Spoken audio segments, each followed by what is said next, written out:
Hello, welcome to my channel. Today I want to share a story that's very personal to me, and that is the story of how I have lost 35 pounds so far, and the roadblocks and how I rebuilt my life to sustain and hopefully get to my ideal body composition. It has been a long journey so far, and I am down to 136 from 172, so that is about 35 pounds. According to the magical gym body scanning machine, I should be at about 130. I'm skeptical. I'm gonna go off body fat percentage for that and try to get down to 25%. I think I will be fairly healthy at that composition. But without further ado, let's get into the story. So, my weight loss story, I have been trying to lose weight for the past 3 years since I started working full-time at an office job. I quickly gained weight up to 165 and eventually even further to 172 due to life stress and just not caring about my health and fitness. And I will be honest with you, I felt like garbage. My BMI and my waist to height ratio said I was obese, and I was tired. Going to the gym was a chore. I would sleep 12 plus hours at a time and still feel like garbage. I was hungry all the time. I couldn't eat enough. It was just no way to live. It was just not the best. And I decided, I don't know what the final straw was, but it was about last March where I'm like, you know what, this has gone on long enough. I'm going to make a difference. And I started just counting calories, and which I've tried before to success, and then I've dropped it and regained the weight. And I don't know really what was different this time, but I started by analyzing my behaviors around food. I found out that during the week, my lunch of a sandwich and some veggies was good, and my dinner of just a sandwich was also good within the calorie counts allotted to me to lose weight. The problem was these weren't satisfying. I would go to the cafeteria after lunch to get a snack at work. I would eat a second sandwich for dinner, and that was causing problems because suddenly I'm eating twice the amount I'm supposed to. And the weekends, like Sundays, I go to my parents' house and do laundry, hang out with the family, and my stepmom has an open kitchen policy. You can eat whatever's in the kitchen. So I would drink 5 cans of Coke. I'd be snacking on Gushers and Ho-Hos because that's what our kitchen was stocked with. And it was just, it was the eating healthy and then going, oh, I'm still peckish afterward. So I started trying to find ways to make what I was eating more satisfying. So during the week, instead of eating 2 slices of bread, meat, and cheese, I replaced the bread with a wrap. And the reason why I did the wrap was because it would actually fit in the little sandwich box I had. Yeah, I did not want to buy a new Tupperware for fancier sandwiches. And I started adding just romaine lettuce and tomato to the wraps. And this actually helped a lot. I would often eat just the wrap, and I'd feel pretty content for the rest of the day, but it would last me until I got home. So that's one problem solved. And for dinner, if I was still peckish after the first wrap, I would just eat an extra tortilla. Not as bad as a whole extra sandwich, which helped steer my weight in the right direction. And that was when I started getting traction. Okay, these changes are really possible. And then come April, I don't know, normally at that time I'd eat ramen noodles during the weekend once all my sandwich stuff ran out to avoid having to go to the store again. And I'd eat 2 packets of ramen noodles, which, if you don't know, that's 4 servings and almost 900 calories worth of noodles. I could still slam down 2+ packages of ramen noodles.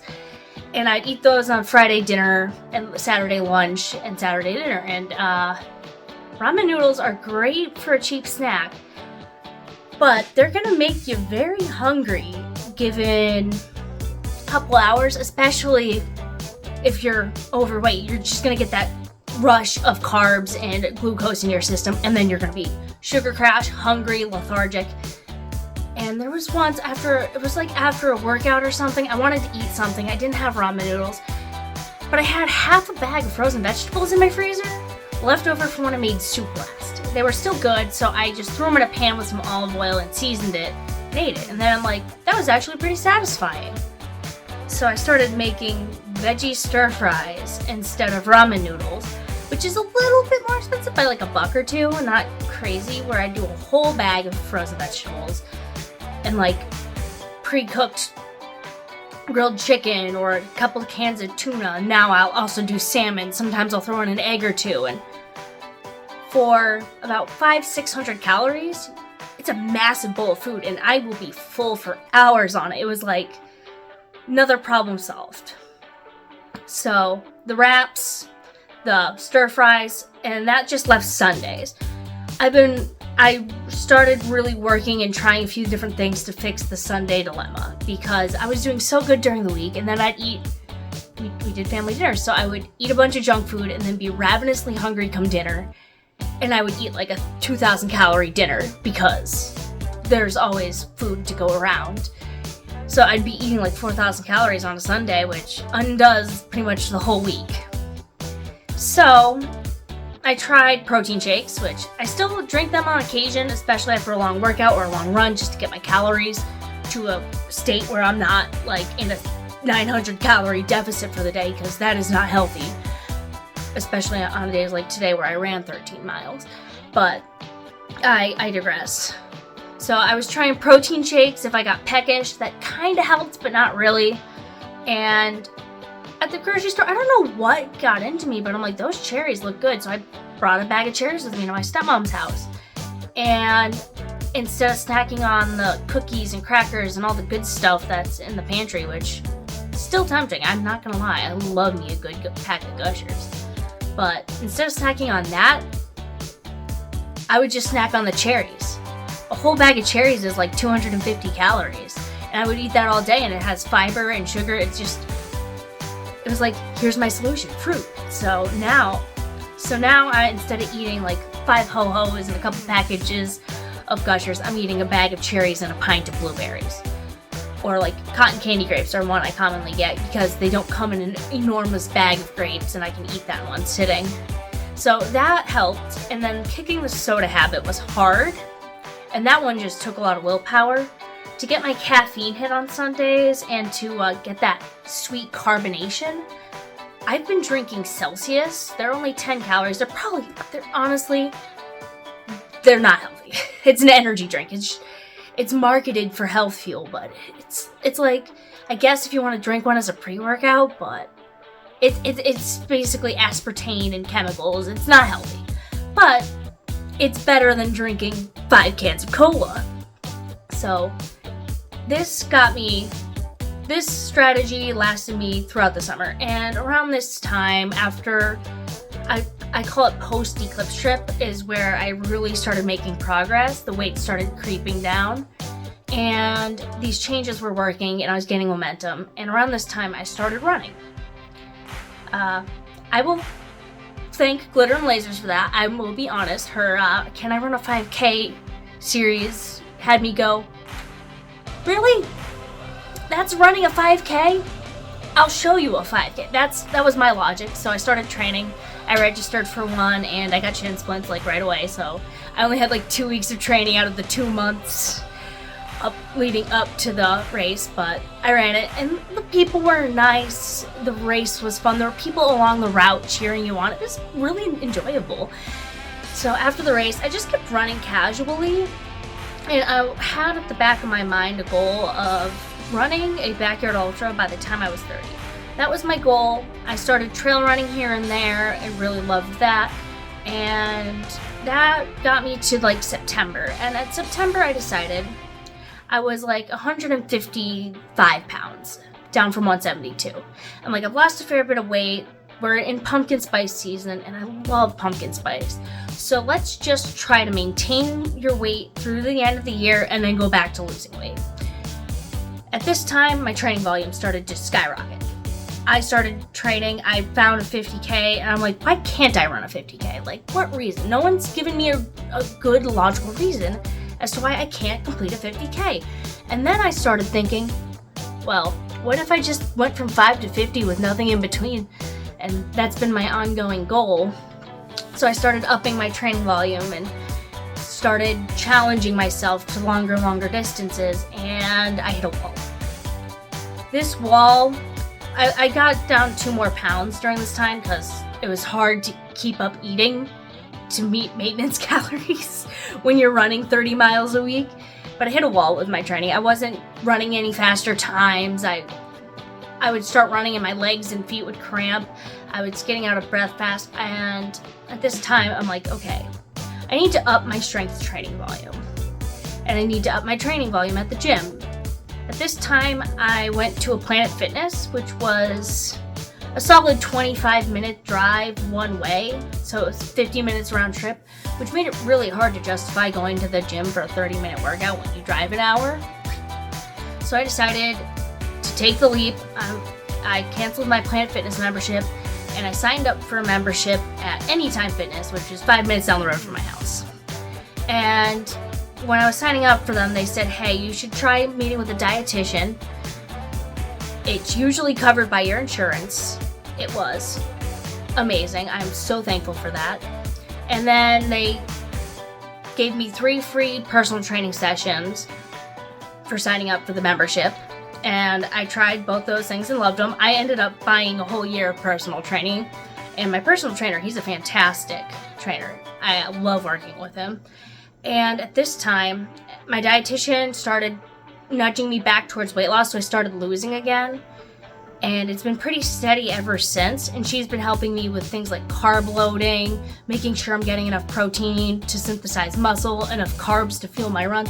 She's been fantastic, super supportive, and she's always encouraging me to branch out and try new recipes and make sure I'm eating enough while also still losing weight. So it was the classic case of try something different, and some opportunities fell into my lap, and I felt like this is the way to go. I started progressing again, and I've been just steadily losing ever since, and I'm down to, I think it was like 136 this morning. I weigh myself I do weigh myself every morning just to see what happens.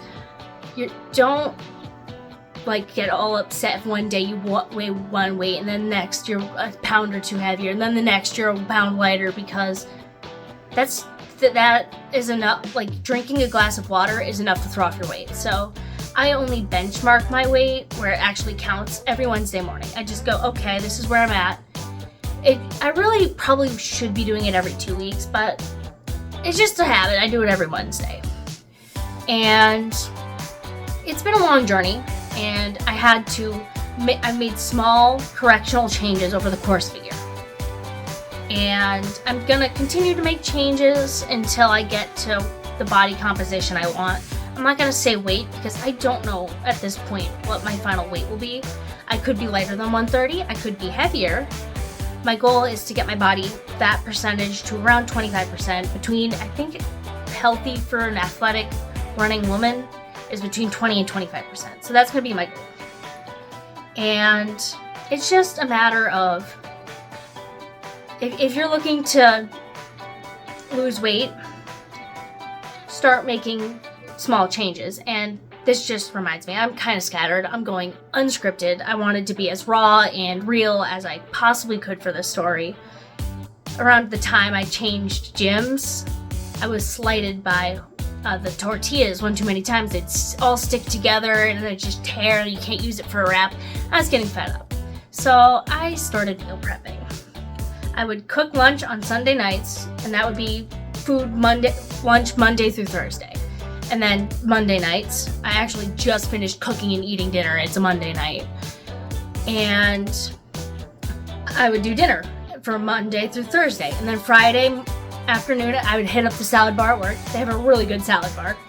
And then Sunday or Friday night, I would come home and do the stir fry. And that one, I'm getting way more food. for the same amount of calories as the wraps. 2, I don't have to deal with whole wheat tortillas. And 3, I don't have to make a sandwich every day. So it was a lot. So that helped continue to progress a lot. Meal prepping, getting the food made, pre-made. And honestly, meal prepping, it takes if you have a hard time going, oh, just have another slice of cheese. Or, oh, you can eat a tortilla or 2 while you're making a sandwich. If you struggle with little willpower things like that, meal prepping takes that away. Literally, you go, okay, food in bento box in fridge. And then you just pop it in the microwave and cook it and eat it. And then that's it. You don't think about it. You just eat it. So I really like meal prepping. That I think I attribute that to a good portion of my progress. And the personal training, actually, like, instead of just haphazardly using strength machines, I started doing free weights and actually, like, felt like my workouts had purpose instead of just doing what I think is working. Now I'm doing what I know is working. So my biggest advice is, if you're trying to lose any amount of weight, whether it's significant or insignificant, you just gotta make small changes. Start off small, like, okay, I'm gonna stop gaining. The goal for this month, I'm not gonna gain any weight, especially if you've been continuously gaining. And just maintain my weight, calculate out your calories, maintain your weight, and just fit, and then go, okay, I wanna start off, assuming you're not in a dire situation where you need to lose several hundred pounds or you'll die in the next year. If you're in that situation, go to a bariatric doctor, not a random person on YouTube. But if you need to lose like 30, 50, 100 pounds, make small changes. It doesn't have to be anything big, like cut out soda. That could literally be all it takes to get you from constantly gaining weight to maintaining, and then maybe you replace one thing you're eating with something a little healthier or a little more voluminous or lower calorie. Like, say you have some meat and a bunch of rice for lunch. Replace half that rice with some broccoli. Or like small changes that don't feel like a burden. And you just constantly, and over time you just steer a little bit at a time, over and over again. And before you know it, you'll be making huge progress. And give it time. This takes time. It took me, at this point, over a year to lose 35 pounds. And my progress is still slow. I'm doing about half pound a week. It does not have to be crazy dramatic to work. Just find little changes you can make to start steering your life into a direction you want. And trust me, it's attainable. It's going to be hard, but it's attainable. And hopefully this gives you a little bit of inspiration to start making changes. Alright, if you made it this far, thank you so much for letting me share this story. It's very personal to me, and it's still ongoing. This is a unwritten book. Sorry, my monitor's turned off because I've been talking for over 20 minutes. But this book isn't written. It's not finished. We're still clicking away at the keyboard. It is just ongoing, and part of that journey for me is ultra running. And if I live my first ultra marathon, it's all over. I'm going to be aiming for 100 milers, and it's going to be insanity. And I hopefully like the ultra marathon enough to keep going. If not, I'm probably still going to keep running because, oh my gosh, it's so therapeutic for me. But enough of page rambling aside. If you've made it this far, thank you so much for listening to my story. And hopefully it gives you some inspiration or maybe a little bit of guidance on how you can start making changes in your life. And always remember, it doesn't have to be big changes. Small changes do a lot over time. And if you want to join me on my running journey on going from 5 to 50K, see what I'm eating, facts about running, vlogs, please consider subscribing to the channel. I'm just starting this from the ground up. It's only a couple weeks in, and I'd really like it if you were to join me on this journey. So thanks again, and have a good one.